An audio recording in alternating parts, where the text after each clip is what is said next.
गावातल्या बायका माझ्या विरोधात काय पण बोलणार, मग ऐकून घेऊ का? का करते अशी नोकरी ज्यामुळे तुला त्रास होईल? मी जे स्वप्न बघितलेलं ना त्याची सावली मला आशात दिसते.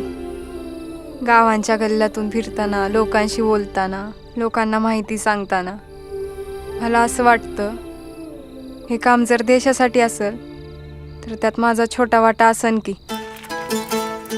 राम राम. काय? तुम्ही नाही, ते वरचे ओरिजिनल वाले राम. किती पैसे पाहिजे? घे. Thanks you. मला तुझ्या कामाबद्दल काहीच म्हणणं नाही. घर कसं चालवायचं तू बघ, आणि मला कसं सांभाळायचंय बी तुझ बघ. घरातल्या लक्ष्मीची घरातच पूजा करायला पाहिजे, तिला गावात नसतं असं मिरवायचं बाहेर. ए डोळे फुटले का तुझ्या आंधळ्या? सुनेला मुठीत ठेवायची पण एक कला असते. तिला जितकं उडायचं तितकं उडू दे, आपण फक्त गंमत बघायची. माझं नाव कमला आहे. हे दुखणं सहन होत नाहीये. तू कर ना काहीतरी. इथून पुढे या घरात दिसायचं नाही. चल निघ. माझ्याकडे एक प्लॅन आहे.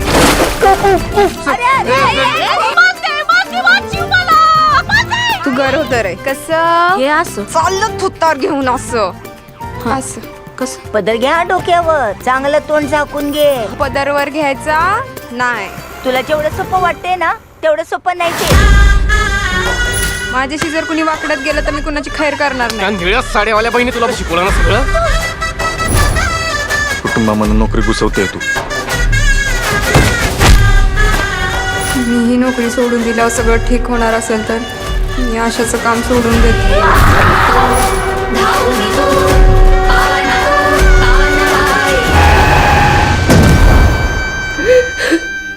हे सगळं तू सुरू केलेस आणि आता शेवट पण तू करायचं.